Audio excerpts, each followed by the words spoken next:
ज्वार झारखंड में हूं संतोष गंगवार। रांची के सुखदेव नगर इलाके में पुलिस ने बड़ी कार्रवाई की है और 3 ब्राउन शुगर तस्करों को गिरफ्तार किया है।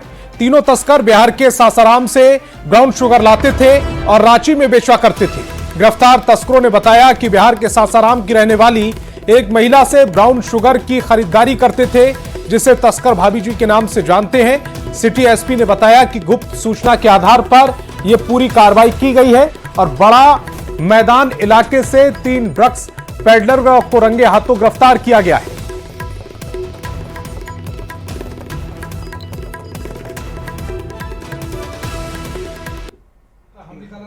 तो सुखदेव नगर में यह बड़ी कार्रवाई की गई है। रांची पुलिस ने 3 तस्करों को गिरफ्तार किया है। बिहार से ये ड्रग्स को लेकर आते थे। जिस महिला से ड्रग्स को खरीदते थे, लाते थे, उसको भाभी जी के नाम से जानते थे। बिहार के सासाराम से इस पूरे ड्रग्स कनेक्शन के तार जुड़े निकले। देखिए, यह स्पष्ट है, ये किंग पिन है। ये ब्राउन शुगर बड़े मात्रा में बड़ी खेप के रूप में सासाराम से लाया है और यह अपनी संपत्ति को बनाने का काम, अपने घर चलाने का काम जो है वो इसके द्वारा किया जाता था। इस संदर्भ में भी हम लोग पूरी छानबीन कर रहे हैं कि इनके द्वारा कौन कौन सी संपत्ति अर्जित की गई है, उसका लिस्ट बनाकर विधिवत कार्रवाई अगर तक किया जाएगा। तो महंगे फोन किससे लेता था सर? देखिए, सासाराम में ऑलरेडी एक एक्यूज्ड हैं जो भाभी जी के नाम से प्रसिद्ध हैं। वह पूर्व में भी कई कांडों में नामजद हुई हैं।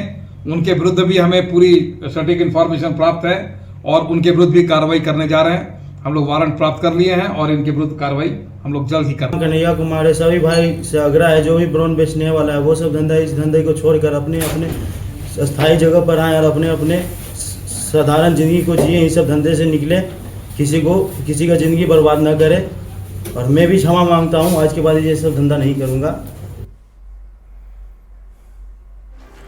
जमशेदपुर के सोनारी में पुलिस ने एक घर में छापेमारी की और भारी मात्रा में कोरेक्स सिरप बरामद किया है। साथ ही 23 लीटर जावा महुआ शराब और 2 मोबाइल फोन भी बरामद किए हैं। पुलिस ने घर से एक आरोपी को भी गिरफ्तार किया है। पुलिस को जानकारी मिली थी कि खूंटाडीह में एक घर से नशीली दवा की बिक्री हो रही है, जिसके बाद स्पेशल टीम ने छापेमारी की। गिरफ्तार आरोपी को पुलिस ने जेल भेज दिया।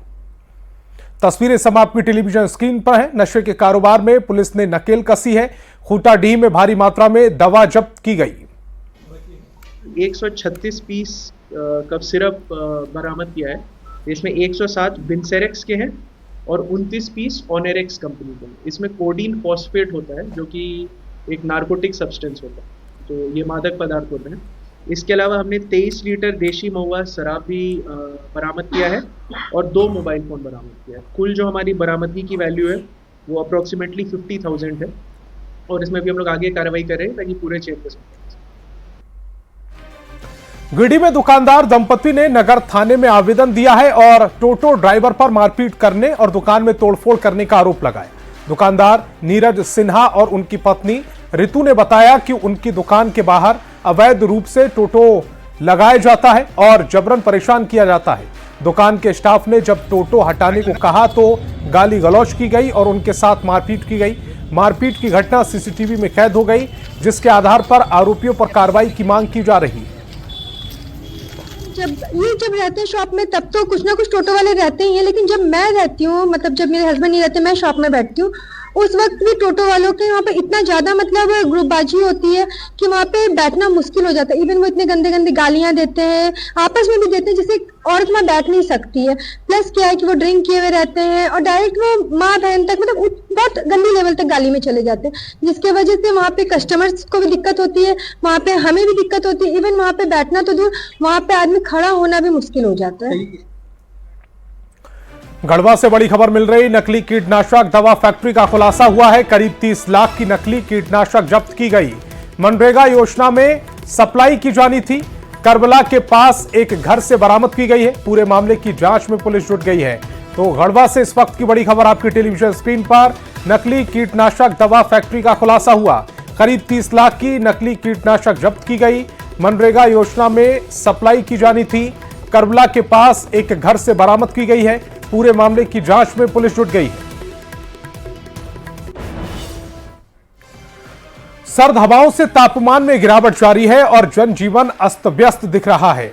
इस भीषण ठंड में रांची में सुदूर इलाकों में आकर काम की तलाश में भटकने और पत्ते बेचने वाली महिलाओं की हालत और खराब है। जिन्हा इलाके में आई महिलाओं की रात सर्द रात में रेलवे स्टेशन पर ही कटेगी। अधिक जानकारी दे रहे संवाददाता निरंजन सिंह। मैं इस वक्त रांची रेलवे स्टेशन के बाहर हूं और मैं आपको जो टीवी स्क्रीन पर दिखा रहा हूं, अब देखें कि रात के लगभग 9 से ऊपर हो चुके हैं और यहाँ भी अपनी पेट की प्यास बुझाने के लिए और रोजी रोजगार को लेकर के आप देखें किस तरह से यहाँ पर दातून और पत्तल बेच रही महिलाएं सुदूर ग्रामीण इलाके से आती है और यहाँ रहकर बेचती है। निश्चित तौर पर ये दूर से गांव देहात से आकर के अपनी रोजी रोजगार को लेकर के और ये जंगल से पत्ता दिन भर तोड़ती है और शाम में यहाँ कर बेचती है। कहाँ से हैं आप? जोन्हा से हैं। हाँ, गंगा घाट, हम गंगा घाट से आई हो। तो गंगा घाट से आयल ही तक ई पतबा कखनी बेचमी? तू पतवा 5 रुपया। तो कहाँ सोती है रात में? हिये सुतबे, कहाँ सुतबी? कहाँ से लानी? जंगल से लाना थी। सूते के की व्यवस्था हो? एहे जगह सुतबे, जमीन में। हाँ, जमीन में। ओढ़े के भी? तो कहाँ करबे? पतबा कखनी बेच के कब बिकतो? बिहान के। बिहान बिकतो? हाँ, हाँ। दिखा रहा हूँ तस्वीर किस तरह से सोए हुए हैं और कहीं न कहीं इसका प्रभाव साफ तौर पर देख रहे हैं आप तस्वीर में टीवी स्क्रीन पर किस तरह से ठंड का प्रकोप है। और यहाँ पर कहाँ जाना तुमको? कहाँ जाएगा? कहीं नहीं। यहाँ सो क्यों रहा है? ऐसे सो रहे। अपनी शरीर का गर्मी बढ़ाने के लिए लोग रजाई के अंदर कंबल के अंदर छिप के बैठे हुए हैं। वहीं दूसरी ओर जो मैं तस्वीर दिखाया हूँ, जोन्हा से दिन भर पत्तल जंगलों से चुनकर लाती है महिलाएं। उसके पास रहने की व्यवस्था नहीं है, कंबल नहीं है और इसी तरह से वो यहाँ पर रहेगी और फिर सुबह जाएगी। कहना मैं संजीव तिवारी के साथ निरंजन सिंह, न्यूज़ 18 रांची। पलामू से बड़ी खबर, गैंगस्टर भरत पांडे हत्या मामले से जुड़ी इस वक्त की बड़ी खबर। आरोपी निशी और निशांत रिमांड पर लिए गए। डबल मर्डर के शूटर पर छापेमारी की गई है। 5 जनवरी को चैनपुर में हत्या की गई थी। भरत पांडे, दीपक साहब की हत्या हुई थी। पतरातू से गिरफ्तार थे आरोपी। अब डबल मर्डर के शूटर के घर पर छापेमारी हुई है। 5 जनवरी को चैनपुर में हत्या की गई थी। पलामू से इस वक्त की बड़ी खबर, भरत पांडे, दीपक साहब की हत्या हुई थी। इस पूरे मामले में अब पतरातू से एक आरोपी गिरफ्तार हुआ है। अब बात गोड्डा के एक ऐसे परिवार की जिस परिवार में घर की सारी महिलाएं 3 फीट से भी छोटी हैं। हालांकि भले ही इनकी कदकाठी नाटी है पर इनके हौसले इनके कद से काफी बड़े हैं। समाज में बहुतों ने इनका मजाक उड़ाया, इन्होंने खुद को साबित कर दिखाया। क्या है पूरी कहानी, एक रिपोर्ट के जरिए समझिए।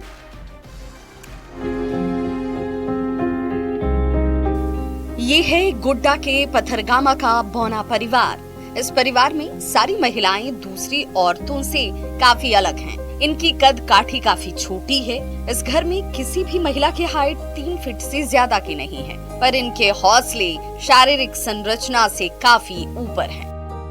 70 साल की गायत्री दत्ता परिवार की सबसे बुजुर्ग महिला हैं, जिन्होंने सामाजिक ताने बाने को पीछे छोड़ साल 1973 में सरकारी शिक्षिका बनकर समाज में शिक्षा की अलख जगाई। कब रिटायर हुई आप? 14-15 में। 14-15 में। कितना संघर्षपूर्ण जीवन रहा आपका? बहुत रहा। कभी किसी ने बौना कहकर मजाक उड़ाया तो कभी किसी ने नाटा बोलकर, पर ऐसी किसी भी बुरी बात का असर गायत्री दत्ता या उनके घर की बेटियों के ऊपर नहीं पड़ा। हाँ, इन्हें सुनने में थोड़ा खराब जरूर लगता था, लेकिन कभी किसी को पलटकर इन्होंने जवाब नहीं दिया। अपने आप को थोड़ा खराब लगता है, लेकिन भगवान का दिया हुआ है तो क्या करें। लोग उनको देख के थोड़ा मजाक भी उड़ाते थे, लेकिन आज तक उन्होंने किसी को उल्टा नहीं बोला है। गायत्री दत्ता की नातिन मिताली और लिपिका सिन्हा भी अपनी नानी की तरह बड़ा नाम कमाना चाहती हैं। लिपिका 11वीं क्लास में कॉमर्स की पढ़ाई कर रही हैं। वाणिज्य के क्षेत्र में बड़ा नाम कमाना चाहती हैं, जबकि मिताली बड़ा होकर डॉक्टर बनना चाहती हैं।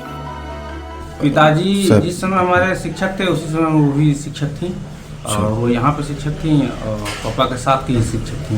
उन लोग उनके शारीरिक रूप पे हंसते थे, उनका मजाक उड़ाते थे, लेकिन वो अच्छी शिक्षा के हम लोगों को देकर अच्छी बनाई है।